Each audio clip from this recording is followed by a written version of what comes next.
What up? You know, that $50. Thank you for calling in the Loop Radio. State your name and where you're from. Yeah. Yo, what's good, man? Yo, BK Times. Call from Freeport, Long Island, baby. Freeport in the building. What it do, man? How you doing today? Yeah. Hey, you know, man, just here watching football games, you know. All right. Listen. Yeah, that's what grills in the room, Shout out, man. Shit was good to big mine up there. No doubt. You know what All right. So you here for the live football update. Let the people know that that's not at their at their TV station right now. Let them know what's going on in that football world. Well, check it out, man. The Chelsea is up at halftime. Okay. You know, they're doing anything right now. Okay. They're still real iffy, you know. Bryce Petty's starting today. Oh, he started. How's he looking? You know? How's he looking? He didn't look too bad, man. He kind of showed us. They gave him a touchdown in Tennessee, you know, but it kind of looked like I don't know, but he Powell scored, you know. So that was okay. Good luck. For the people who don't know about fantasy football, just let the people know a little insight about fantasy football and how to play and everything. How does it work? How does it work? Okay, basically it's like whatever the guy does statistically for the day. Mm-hmm. You know, and it kind of varies if you play like what they call a PPR league, which is like points per reception. Okay. You know, like which could also benefit the running back because if the running back catches the ball, you get like a couple points for every reception he gets. Mm-hmm. You know. Yeah. Okay. So it works pretty cool. You set up your team, you get a quarterback. Depending on the league, you get 3 wide receivers, 2 running backs, a tight end. You select the defense, the entire defense as a whole. You know, not just individual players or team. Right. All right, so how the prizes work, man? You know people want to know about that money, man. How them prizes work? Yo, it's well, I think with the draft teams and everything, it's almost like playing lotto, man. You know, like your chances are within like one of them for a couple 100,000. You know, that's right. To win. You know, but it's like you get a price range. You decide you select your player, put it on a price range. Usually, the better the player, the more money is required. You know, for that player. You know. Sometimes it's lucky. You get lucky though. You get like a certain guy that just filled in, but he might be, you know, a cheap player within draft teams. You know, to manage your budget. You know. Right. Mm-hmm. Now, if you're in the league and you have the first pick in the draft, are you going with the skill position player or are you going with a quarterback? Nah, a quarterback you can kind of wait, like, you know, for the later rounds. I would go definitely like this year. It seemed like wide receiver was really big. You know. Right. Like that's like Antonio Brown was ranked number 1, Odell Beckham was ranked 2, you know, and I think Julio Jones is 3. Okay, you know? So that's fair. Yeah, so you know, basically the wide receiver position this year was been like a heavy dose of that, you know. Last year it seemed like running back was like the biggest. It was like Adrian Peterson was one, right. You know, Todd Gurley was up there, you know. But this year the wide receiver is a big deal. But it's crazy because you don't see running backs really dominating the ball like how we grew up on Barry Sanders, Emmitt Smith, Thurman Thomas, guys like that. You don't really see guys like that really dominating and pounding the ball like they used to back in the day, man. So what running back right now do you see that's headed that way? I think of Elliott. Ezekiel. Okay, from Dallas, right, the rookie. You know, he really like carries the load. Le'Veon Bell, another one who can kind of carry the load, you know. Yeah, he ain't been doing much for me, man. Huh? I said he ain't been doing much for me. I'm about to have a fire sale. Oh, I want to get caught with $100. I'm about to have a fire sale. They might catch on today, man. They gotta win today against Dallas. I think they're gonna pull. I predicted actually that Pittsburgh will beat Dallas today. You know. You think so? I think so. Yeah, I think Dallas is due too. You know, he's won 7 in a row. Like, right. You know, they might have hit that wall right now. You know, in Pittsburgh. Roethlisberger's back for a second week after the injury. Let me ask you this. This week for them, you know. Let me ask you this. Now, if Pittsburgh does win like you predict, and Dak Prescott goes out and have a bad game, and being that Dallas is on the bye next week, can you see them going to Tony Romo in the following week? Yeah, Dallas on the bye next week. That's tough. You know Jerry Jones won the play. They got some winnable games off the bye. You know, so I think they still may stick with Dak. It probably makes more sense to stick with him, though, even if they lose today. Unless it was really bad today, you know what I mean? Right. Or gets injured. Right. You know? Yeah, that too. But you know, I think it can work out a little bit. You know, I would keep him out there. So let me ask you this: we at the midway point of the season. Who do you see going to the Super Bowl? What's your Super Bowl prediction? Wow, that's a good question.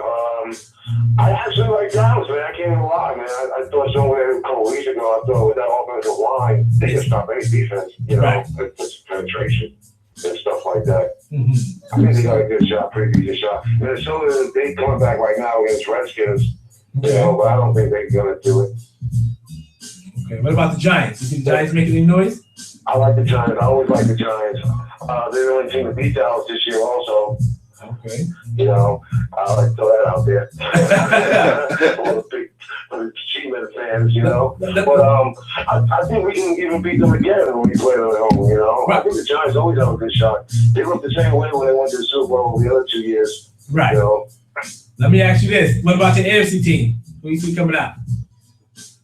New England is tough. It's like they see tonight, though, they played a tough Seattle game. Right. When New England's home, you know. Yeah, they say tonight could be a Super Bowl preview with Seattle and New England. I may be on the NFC side. The NFC side, I don't know if that Seattle is that team, you know. You know, I think Seattle.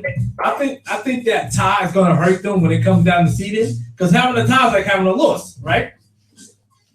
Yeah, that's true. That's very true. And plus, like last year, they also came on strong toward the end of the season. Also, right. Also, their division, they could be in the playoffs. You know.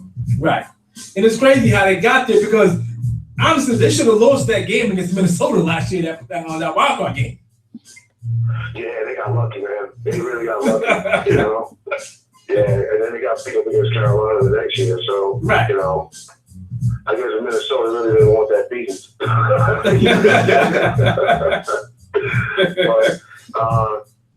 yeah, plus with Jimmy Graham coming along too, you know, but their running game is kind of suffering a little bit right now. Right, that's true. You know? That's true. But with Jimmy Graham coming on, you know, that Russell Wilson is a beast, you know. Right. No, that's true. You're right about that. Let me ask you this. You know, since we are in New York, tri-state area, we spoke about the Giants already. I can tell that you're a Giants fan. Let's switch over to the other New York team, the New York Jets. Right now, they sit at 3-6. Can you tell these Jet fans, man, that there is no realistic way that they're going to make the fucking playoffs? I like the Jets, but they're not going to make it. They have to win the table to make it. Well, it really doesn't work good. I mean, last year they finished 10-6. The best that they can finish, even if they win every single game, is 10-6. Right. So I don't really think they can make it. You know, but they played New England again twice. Right. You know, after the bye week, and they probably have 7 losses, and 9-7 won't and they got to play Buffalo again, also. Yeah, they got to play Buffalo again. Yeah, and Miami again. You know, and they still got some other couple games out there that they're probably not going to win. You know, but the price tag was okay today, though. You know, it's finally got them out there.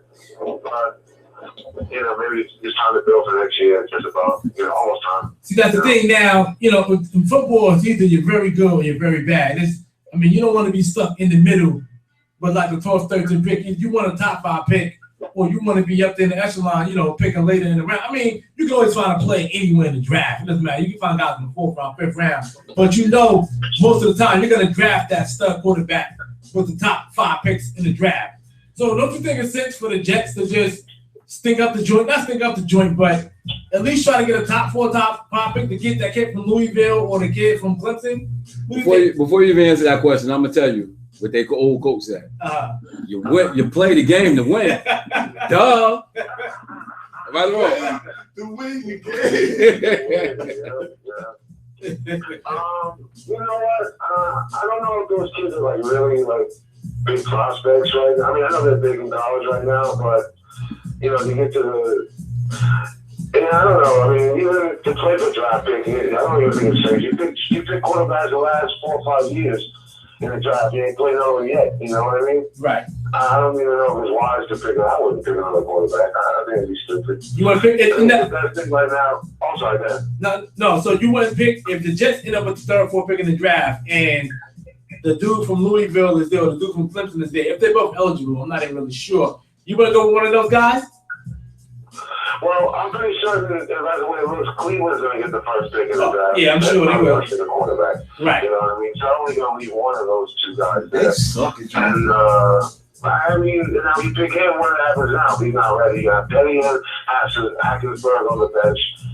And with this other guy now here too, so now we're going to wait start him, and then you have these other two guys on the bench. I mean, I think it would be weird to do that. I was expecting the offensive line. You know, you got a pretty decent running back right now. You know, that's why we see this for the moment. Right. You know, with a two decent quarterback. I mean, I would give them a shot before I would go, you know, at least jump ahead and grab a quarterback again in this draft. I don't think it would, not this draft, you know. Okay. Respect that. Yes, sir. Yeah, but, you know, it's just unfortunate the Jets' schedule was so tough early, you know what I mean? Yeah, it was. You know, that was just the unfortunate part of it, you know. But you know, really a benefit from it all. But you know what set the tone when they lost that first game against Cincinnati? That's what, you know, I said they just had to start at least 2-0. Right. And then they blew that, and I was like, you know what, there it is, man, 1-5.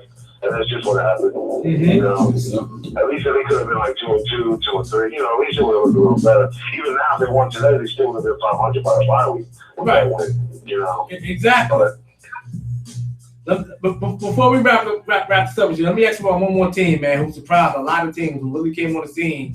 That's the Oakland Raiders, man. What's your take on them brothers out there in Oakland?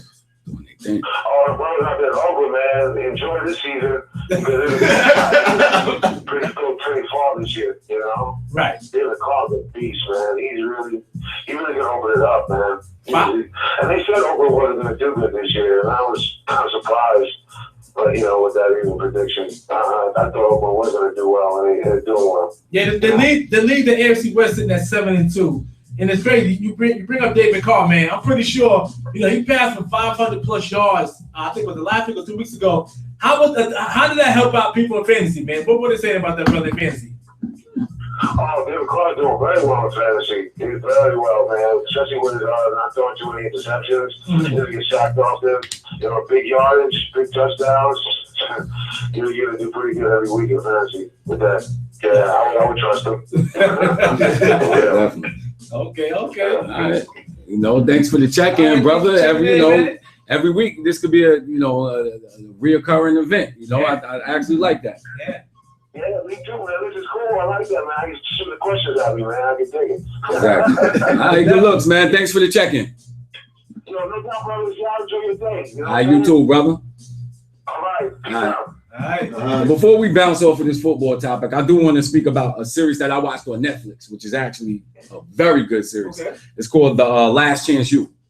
You heard about that? No. I heard about that. Well, basically, it's a documentary series produced by Netflix, and it showcased the 2015 American football season for the East Mississippi Community College. Okay. You know what I mean? And basically what this college does is it takes students that don't make it on D1 schools, and sometimes they do, but their grades and other things stop them from being D1 students. So basically this college has them come there, and this is their last stop before going to a big college. You understand what I'm saying? Okay. And actually some of the people that went on the show, you could catch them on big teams this year.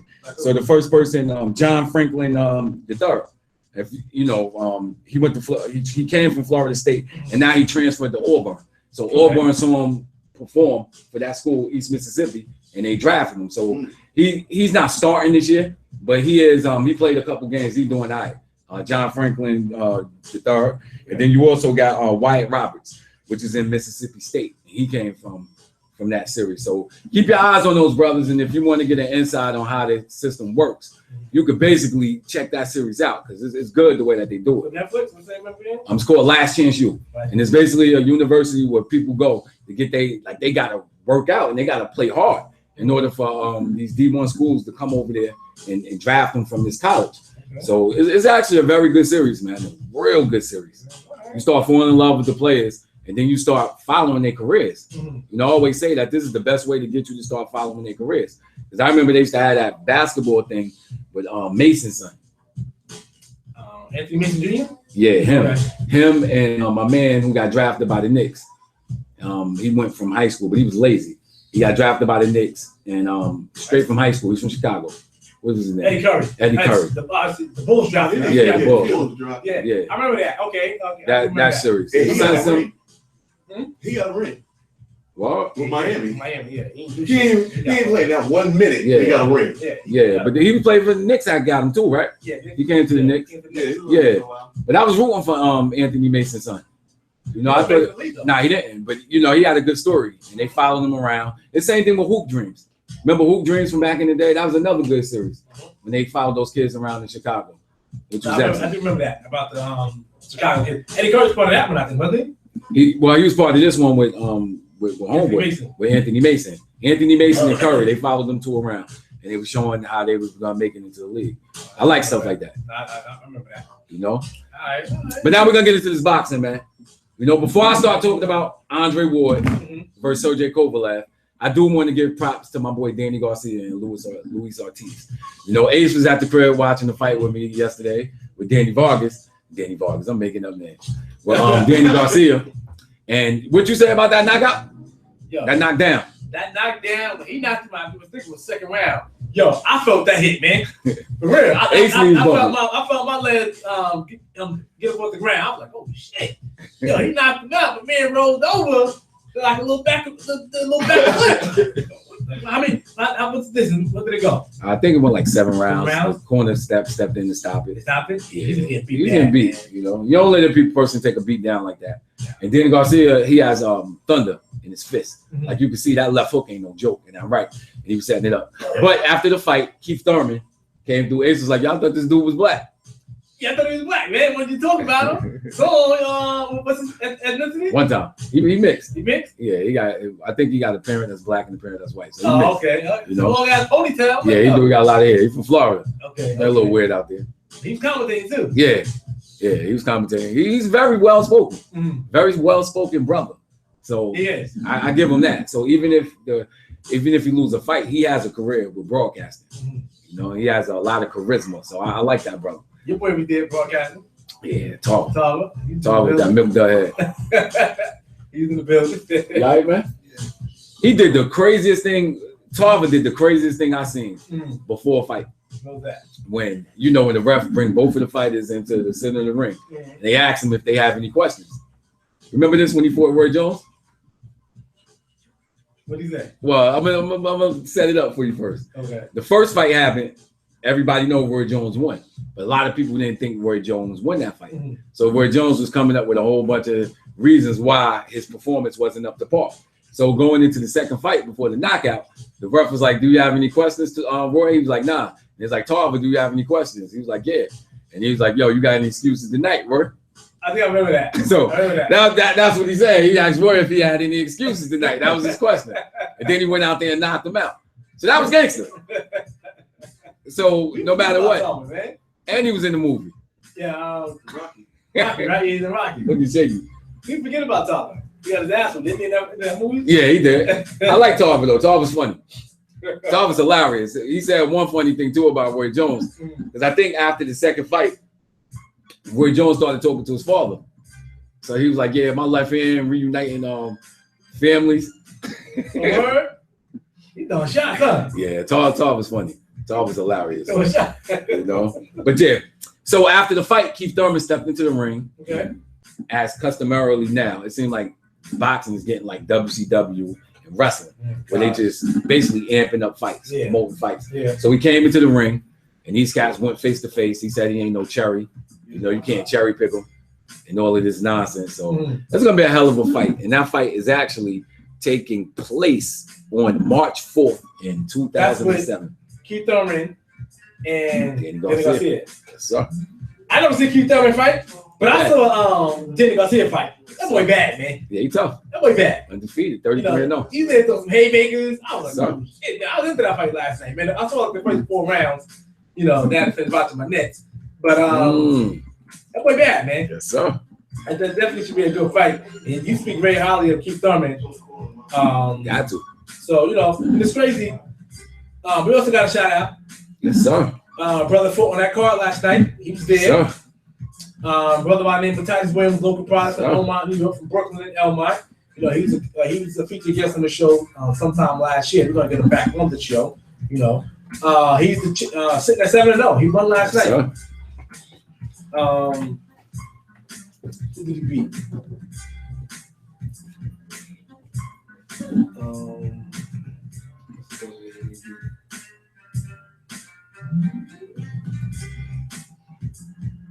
the guy, he had a pretty good record too. I forgot his name, but you know, I didn't see the fight, but right. Looking at a lot of his footage, Titus that dude, man. You gonna come up? Yeah, Titus is definitely that dude. Fury, What happened? Fury? No, Titus Williams, Titus.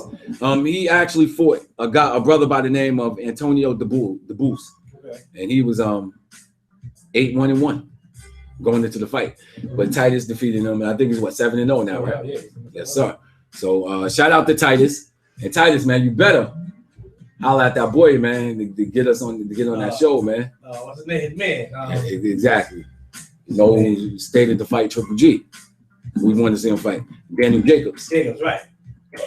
You know? We gonna get that. We gonna make that. We gonna get both of them in here. Exactly. Together. You know, so that's gonna be real epic. And Daniel Jacobs has an excellent story, man. Mm-hmm. Cancer survivor, came back to win another belt, and he's knocking people out. But this is what we're here to talk about right now. Sergey Kovalev versus Andre S.O.G. Ward. I actually went to AndreWard.com, and they got a counter. So I could give y'all the exact second when the fight gonna happen. Okay. It's happening in 6 days, 10 hours, 4 minutes, and 36, 35, 34, 33, 32 seconds. Countdown. The countdown has begun. And for any boxing fans, man, this is the fight that you want to see. This is the fight that everybody was talking about. Everybody. I mean, you got Andre Ward, the technician, the man with the skills, the man who everybody said was going to take over after Floyd Mayweather retired. He has a chance to prove that right now. When you talk about skills, Andre Ward has them. He has the skills, and he also has the brains.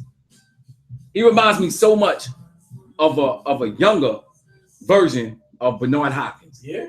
Yes, sir. But just more physical ability than B-Hop. Mm-hmm. And he's actually doing something earlier than what B-Hop did. B-Hop stuck at 160. Yeah. This dude actually moving up to a higher weight class to prove his supremacy. Yeah. You feel me? And it's interesting because he's actually fighting a guy who whooped Bernard Hopkins' ass. Kovalev. He be hot? He beat the 50-year-old man. So I don't know how much you exactly, you know. Yeah. He didn't even beat the executioner, he beat the alien. Because it's two separate Hopkins. You got the executioner. The executioner is the guy who came to the ring with the mask on. You know what I mean? Right, so I Who whooped out Felix Trinidad, who whooped out De La Hoya, who was reigning at 160 supremacy. Then you got the alien, who after 40, who told his mother that he was going to retire, but actually kept fighting. So he's basically fighting on give and take, giving borrowed time after fighting after 50, because he couldn't believe it. That's why he's changed his name to the alien, because he was like, yo, he's not of this world. Because nobody after 50 fight at the level that he's fighting at. You understand? So Hopkins is still an intelligent fighter, but he didn't have the strength. Exactly, the reflexes that he had when he was 30. Mm-hmm. So that was Kovalev's best win to date. You understand? That's Philly fight.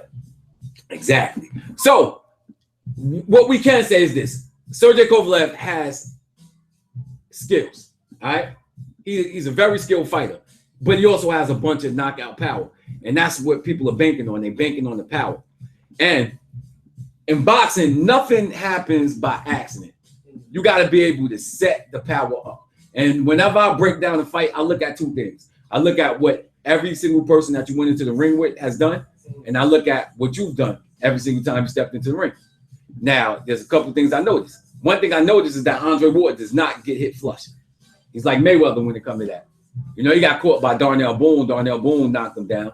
He knocks down damn near everybody. Okay. You know, and he made a mistake and paid for it. So I don't think Andre Ward is going to fall for those same traps and get caught the same way he got caught up. And another thing that we know is real, Ward, Kovalev's power.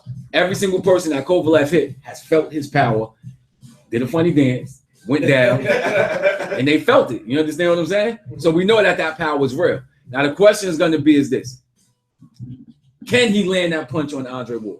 Has Wood been knocked out? Nah, he been knocked down before. Like they've been knocked down. Yeah, Okay. Darnell Boone knocked him down. He's undefeated. Okay. Both of these guys are undefeated. That's what makes this fight interesting and crazy, man. Yeah. You know? And I think it's going to come down to this. This is my official pick, man. Mm-hmm. I got Andre Ward winning this fight on a decision. Because what I think that people are underestimating with Andre Ward is the fact that Andre Ward is a skilled fighter, but he is an animal. And when I say he's an animal, what I mean is that he's not going to let you do what you want to do in that ring. He's not soft. So he's going to be physical with you. He's going to be on the inside punching with you. And I think with Kovalev, a lot of people, once they feel his power, they start backing up. And he's excellent at fighting when you backing up. You basically playing into his hands. What Andre Ward is going to do is try to smother him and try to get into the real estate where he can land his own punches and actually go, weight for weight and strength for strength with this guy. Yeah. And I think that's going to be the difference. I think Andre Ward is a better inside fighter. I think Andre Ward has more talent. I think Andre Ward has more skills. He has a better jab. You know, he throws more intelligent punches and everything. He has the better competition than Sergey Kovalev. And I think it's going to be a telling fight in the first 4 or 5 rounds. They're going to be filling each other out. I think if he don't get caught with anything crazy where it messes him up, you know, he'll be doing good. Right. Like Kovalev is used to people backing up and doing things. Once he faces somebody that's coming for him and actually roughing him up, I don't know how he's going to react to it. And I'm banking on him getting anxious, forgetting his fundamentals, being anxious to land a big punch, making a bunch of mistakes, and actually playing into Andre Ward's hands. Because fighting Andre Ward is frustrating. He's going to lead with a jab sometimes. He's going to lead with a right hand hold you. You feel me? You're not going to be able to get off your offense. So it's going to be very frustrating. And, we're going to see. When's that fight going down? It's going down next week. Next Saturday? Next Saturday. That's that's going to be the 19th, man. Be there, be square. And I'm telling you, man, I wish I had basically remote control like my man had. Adam Sandler. And like Adam Sandler. So I could just fast forward to Saturday night, man. This is going to be the hardest week for me, son. It's going to be the hardest week for me, man. Yo, you ready to do this, man? What's that? That money away. Oh, yeah, we've been announcing it. People got called up. So you heard the man, call up 1-877-760-1422. We got before we get our guest on, he'll be here in another few minutes. We gotta get into this Donald Trump shit, man. So a little break real quick. Then we'll come back. You know what I mean? You got for us, Mark? I got a little something. Oh, you got. I don't even know yet. You got for us, man. Throw that handsome ball on that start board. Got you. Let's get into that right there. Then we gonna come back talk about Donald Trump. Some strong opinions, man. G said you want to call up again. That was the time, brother. That was the time, man. Because we got the guests coming through. Having basketball.